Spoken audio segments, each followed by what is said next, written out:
Assalamualaikum warahmatullahi wabarakatuh. Saya Merlin Palahu, perwakilan dari kelompok 2, akan memaparkan materi tentang wanita dewasa. Masa kehamilan. Seseorang wanita dikatakan hamil secara normal apabila di dalam rahimnya bertumbuh kembang manusia baru.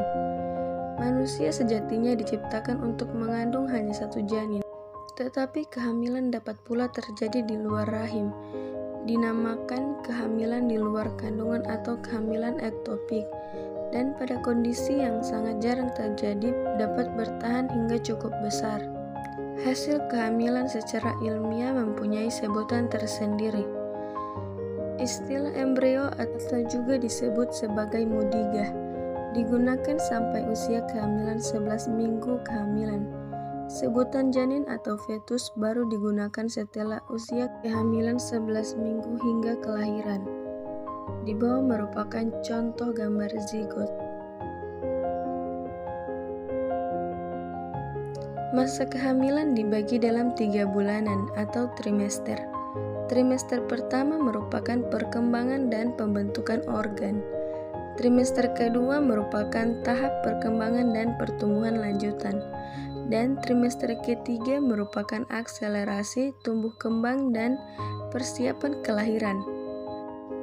Di bawah merupakan contoh gambar kehamilan trimester 1, 2, dan 3. Teori Reva-Rubin menekan pada pencapaian peran sebagai ibu. Untuk mencapai peran ini, seorang wanita memerlukan proses belajar melalui serangkaian aktivitas atau latihan.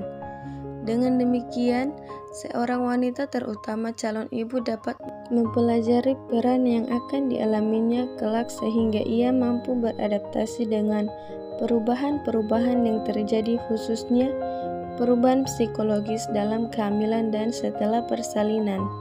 Menurut Reva-Rubin, seorang wanita sejak hamil sudah memiliki harapan-harapan antara lain kesejahteraan ibu dan bayi, penerimaan dari masyarakat, penentuan identitas diri, mengetahui tentang arti memberi dan menerima. Perubahan umum pada perempuan hamil, yaitu ketergantungan dan butuh perhatian. Kedua, membutuhkan sosialisasi. Tahap-tahap psikologis yang biasa dilalui oleh calon ibu dalam mencapai perannya. 1. Anticipatory stage. Seorang ibu mulai melakukan latihan peran dan memerlukan interaksi dengan anak yang lain. 2. Honeymoon stage. Ibu mulai memahami sepenuhnya peran dasar yang dijalaninya. 3. Plateau stage. Ibu akan mencoba apakah ia mampu berperan sebagai seorang ibu. 4. Discernment merupakan tahap penyelesaian latihan peran sudah berakhir. Reaksi yang umum pada kehamilan. Trimester 1 ambivalen, takut, fantasi, dan khawatir. 2. Trimester 2 perasaan enak, berkebutuhan untuk mempelajari perkembangan dan pertumbuhan janin menjadi narsistik, pasif, introvert, egosentrik, dan self-concerned. 3. Trimester 3 berperasaan aneh, sembrono, jelek, menjadi introvert, merefleksikan terhadap pengalaman masa kecil. Teori Ramona Marcer. Teori ini lebih menekan pada stres antepartum sebelum melahirkan dalam pencapaian peran ibu. Marcer membagi teorinya menjadi 2 pokok bahasan, yaitu efek stres antepartum. Stres antepartum adalah komplikasi dari resiko kehamilan dan pengalaman negatif dari hidup seorang wanita. Tujuan asuhan yang diberikan adalah memberikan dukungan selama hamil untuk mengurangi ketidakpercayaan ibu. Penelitian Mercer menunjukkan ada 6 faktor yang berhubungan dengan status kesehatan ibu, yaitu hubungan interpersonal, peran keluarga, stres antepartum, dukungan sosial, rasa percaya diri, penguasaan rasa takut, ragu, dan depresi. Pencapaian peran ibu. Peran ibu dapat dicapai bila ibu menjadi dekat dengan bayinya, termasuk mengekspresikan kepuasan dan penghargaan peran.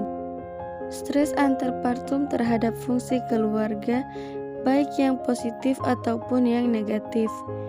Bila fungsi keluarganya positif, maka ibu hamil dapat mengatasi stres antarpartum. Stres antarpartum karena risiko kehamilan dapat mempengaruhi persepsi terhadap status kesehatan. Dengan dukungan keluarga dan bidan, maka ibu dapat mengurangi atau mengatasi stres antarpartum. 4 tahapan dalam melaksanakan peran ibu menurut Mercer. A. Antiseptoris saat sebelum wanita menjadi ibu, di mana wanita mulai melakukan penyesuaian sosial dan psikologis. B. Formal wanita memasuki peran ibu yang sebenarnya. C. Informal, di mana wanita telah mampu menemukan jalan yang unik ibu melaksanakan perannya. D. Personal, merupakan peran terakhir di mana wanita telah mahir melakukan perannya sebagai ibu.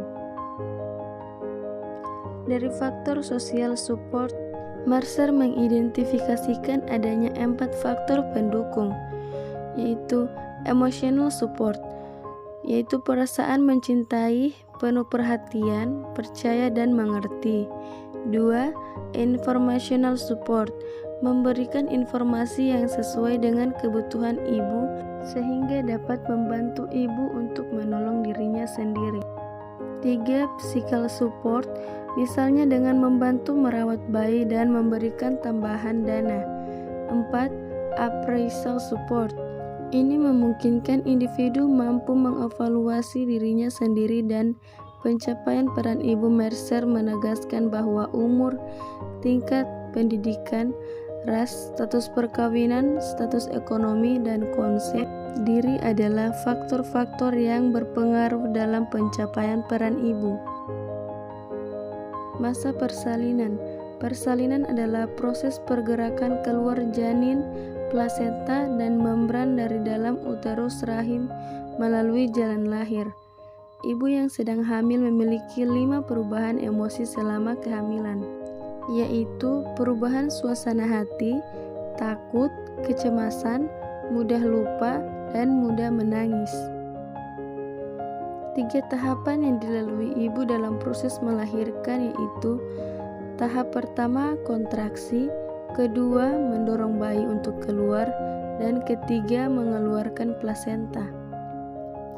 Faktor somatik dan psikis yang mempengaruhi kelahiran. Faktor-faktor yang berpengaruh dalam kehamilan terus-menerus saling mempengaruhi, yaitu faktor-faktor somatik, somatogenik, neurotomi, neurofisiologi, neurokimia, tingkat kematangan dan perkembangan organik, dan faktor-faktor pre dan perinatal. Faktor-faktor psikologik atau psikogenik, interaksi ibu anak, normal, rasa percaya dan rasa aman atau abnormal, kekurangan, distorsi dan keadaan yang terputus, perasaan tak percaya dan kebimbangan, peranan ayah, persaingan antara saudara kandung, intelijensi, hubungan dalam keluarga, pekerjaan, permainan, dan masyarakat, kehilangan yang mengakibatkan kecemasan, depresi, rasa malu atau rasa salah. Konsep dini itu pengertian, identitas diri sendiri, lawan peranan yang tidak menentu, pola adaptasi dan pembelaan sebagai reaksi terhadap bahaya, dan tingkat perkembangan emosi. Kegelisahan dan ketakutan menjelang kelahiran. Pada setiap wanita, baik yang bahagia maupun yang tidak bahagia, apabila dirinya jadi hamil pasti akan diinggapi campuran rasa, yaitu rasa kuat dan berani menanggung segala coba, rasa-rasa lemah hati, takut, ngeri, rasa cinta dan benci, keraguan-raguan dan kepastian, kegelisahan dan rasa tenang, bahagia. Harapan penuh, kegembiraan, dan kecemasan yang semuanya menjadi semakin intensif pada saat mendekati masa kelahiran bayinya. Sebab-sebabnya antara lain, takut mati sekalipun peristiwa kelahiran itu adalah satu fenomena fisiologis yang normal. Namun hal tersebut tidak kali dari resiko-resiko dan bahaya kematian. 2. Trauma kelahiran berkaitan dengan perasaan takut mati yang ada pada wanita saat melahirkan bayinya, ada pula ketakutan lahir. 3. Perasaan bersalah, berdosa dalam semua aktivitas reproduksinya. Wanita itu banyak melakukan identifikasi terhadap ibunya. Jika identifikasi ini menjadi salah bentuk dan wanita tadi banyak mengembangkan mekanisme rasa-rasa bersalah dan rasa berdosa terhadap ibunya. 4. Ketakutan real. Takut kalau bayinya akan lahir cacat. Takut kalau bayinya akan bernasib buruk. Takut kalau beban hidupnya akan menjadi semakin berat oleh lahirnya sang bayi dan munculnya elemen ketakutan. Reaksi wanita hipermaskulin dalam menghadapi kelahiran. Wanita hipermaskulin adalah wanita yang memiliki sifat yang aktif dan berkejantanan. Pada wanita ini, sejak awal kehamilan dihadapkan pada perasaan enggan untuk melahirkan, tetapi dia ingin memiliki anak. Dia menganggap bahwa anak dapat menghambat pekerjaan dan karirnya. Wanita yang sangat aktif dan hipermaskulin bersifat kejantanan ekstrim. Sejak mula pertama kehamilannya, senantiasa diombang-ambingkan di antara keinginan instinktif untuk memiliki seorang anak melawan rasa keengganan untuk melahirkan anak sendiri, karena anak tersebut dianggap menghambat karir dan kebahagiaannya. Kehidupan emosionalnya senantiasa goyah dilanda kerinduan, cinta pada seorang anak, kontrak, kebencian akan mendapatkan keturunan. Secara membuta ia bermain-main. Ia memusatkan segenap minat pada upaya menghilangkan semua bentuk, mengikuti saja semua sugesti dan instruksi orang lain, dan bagaikan anak kecil yang masih senang ketakutan dan bentuk kesalahan jasmania. Tingkah laku wanita total pasif selama kehamilannya sangat khas, yaitu selalu bergantung dan menempel pada ibunya. Ia menyuruh suaminya sebanyak mungkin melakukan semua tugasnya, dan pada umumnya semua tingkah lakunya sangat infantil, kekanak-kanakan. 4. Tetap saja ia bersifat sangat pasif. Kecemasan-kecemasan yang dirasakan wanita hipermaskulin yaitu bayi yang lahir nanti dapat menghalangi kebahagiaannya. 2. Bayi itu akan menghambat karir dan mengurangi eksistensinya dalam pekerjaan. 3. Tidak percaya diri apakah dia mampu menjadi ibu dan merawat bayi. 4. Bakat dan kemampuan ibu dapat mati setelah bayi lahir. 5. Nanti dia tidak punya waktu untuk dirinya sendiri setelah kelahiran bayinya. Dan 6. Takut tidak dapat membagi waktu antara anak, karir, dan keluarga.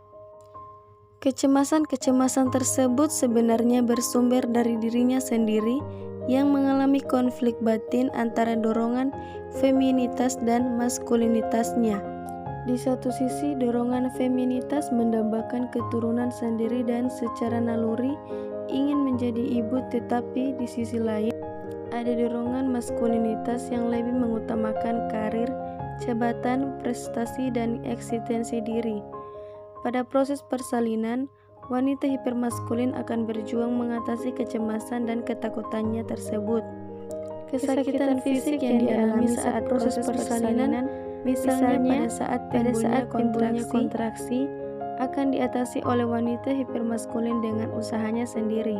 Dia akan menganggap bahwa kelahiran bayinya adalah prestasi bagi dirinya sendiri, tapi kadangkala usaha tersebut muncul secara ekstrim dan cenderung bersifat maskulin agresif.